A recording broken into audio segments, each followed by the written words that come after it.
Ciao a tutti, oggi ho fatto un po' di baccalà in padella. Ingredienti semplici, come vedete, qualche pomodorino tagliato in quattro, due patate, un po' di prezzemolo o riccio, qualche spicchio d'aglio, dell'olio extravergine d'oliva e del vino bianco, poi sale e pepe ovviamente a piacere. Finito di tagliare i pomodorini, trito un po' di prezzemolo. Questo è un prezzemolo riccio che ho provato a mettere per il primo anno nel mio orto e devo dire che ha dato dei buoni risultati. Come aroma è un pochettino più leggero del prezzemolo comune, però è molto coreografico e quindi mi fa piacere usarlo. Certo è che se non avete il prezzemolo riccio va benissimo il prezzemolo comune, non fa grande differenza. Raccolto il prezzemolo, sbuccio l'aglio. Userò l'aglio intero, lo spicchio dell'aglio intero sbucciato. 1-2 spicchi d'aglio sono più che sufficienti. Io in questo caso ne uso 1,5 perché levo la parte dell'aglio che non va bene, ma il resto è integro e quindi posso utilizzarlo. Non si spreca nulla. Regola fondamentale della cucina: sprecare il meno possibile, soprattutto se i prodotti sono biologici, ovviamente non hanno conservanti o medicinali e spesso e volentieri possono essere segnati. Quindi si leva la parte che non va bene, il resto si può usare. La quantità delle patate è relativa al merluzzo che sto usando, al baccalà che sto usando, è al 50%, quindi per 450 grammi di baccalà uso più o meno lo stesso peso in patate, ma questo è abbastanza soggettivo, se ne volete mettere un po' di più o un po' di meno non fa gran differenza. La particolarità della patata è appunto di prendere e assumere tutto il gusto del baccalà e dei sughetti che si vanno a creare. Faccio dorare l'aglio nell'olio extravergine d'oliva e lo faccio dorare per bene. Mentre continua a dorare l'aglio, butto subito i pomodori e li faccio friggere anche loro qualche secondo, perché hanno una puntina di gusto in più.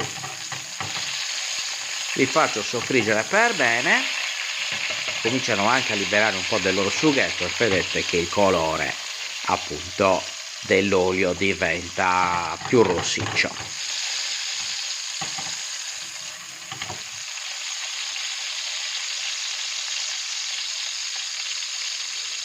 Passati quindi 1 minuto e mezzo o 2 minuti posso inserire le patate.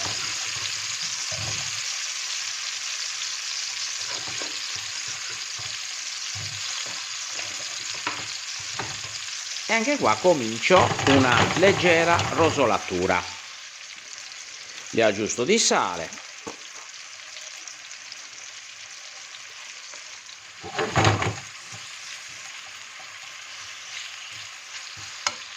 Ecco qua, prima le do una bella rosolatura, ci aggiungo anche un pizzichino di prezzemolo che va sopra e quindi aromatizza, a piacere un giro di pepe,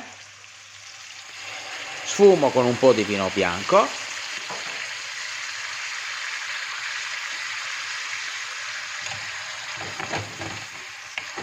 Ecco qua, ripeto, ho usato delle patate compatte a pasta compatta, così rimangono sempre integre.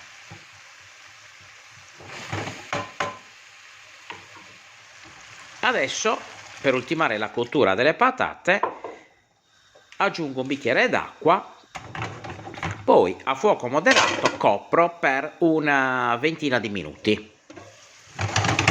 Ecco qua, la patata si è cotta e anche il sughetto si è raffinato e adesso posso aggiungere i pezzetti di baccalà. È chiaro che il baccalà è stato precedentemente ammollato, quindi parliamo di un baccalà già pronto, già dissalato, operazione che si può fare anche in casa.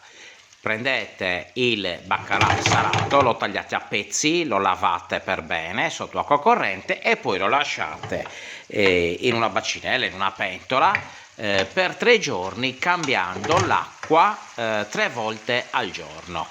Più acqua cambiate e più facilmente viene dissalato. Adesso continuo ad aromatizzarlo con il prezzemolo, metto un po' di prezzemolo e copro leggermente per qualche minuto. Ecco, metto il coperchio proprio qualche secondo, un minuto, in modo così che tenda ad aromatizzare il prezzemolo, ad aromatizzare il baccalà. Do una girata. Ripeto, i tempi di cottura sono molto rapidi, le patate sono già cotte, però tengono la loro cottura vista la loro pasta, e il baccalà veramente nel giro di 4-5 minuti è già pronto. Ecco qua, adesso ho completato la girata e metto un goccino d'olio extravergine crudo, lo metto sopra, e anche un giro di pepe perché non mi dispiace, il pepe fresco aromatico fa sempre piacere. La cottura la faccio sempre a fuoco moderatissimo, per cui tengo sempre il coperchio, controllo, ma tengo sempre il coperchio perché è veramente basso il fuoco. Do un'altra girata e la compattezza del baccalà mi permette appunto di poterlo girare di tanto in tanto per fare veramente una cottura uniforme.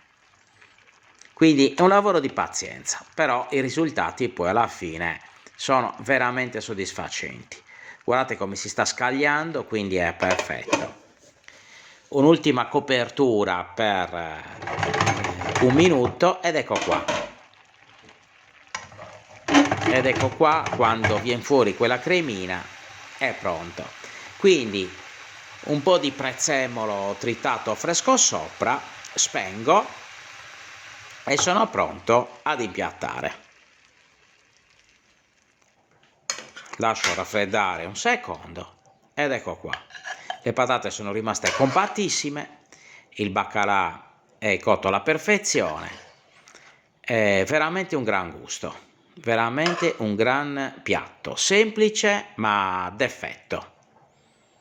Che dire, provate questa ricetta molto semplice e il gusto ovviamente è stravanato.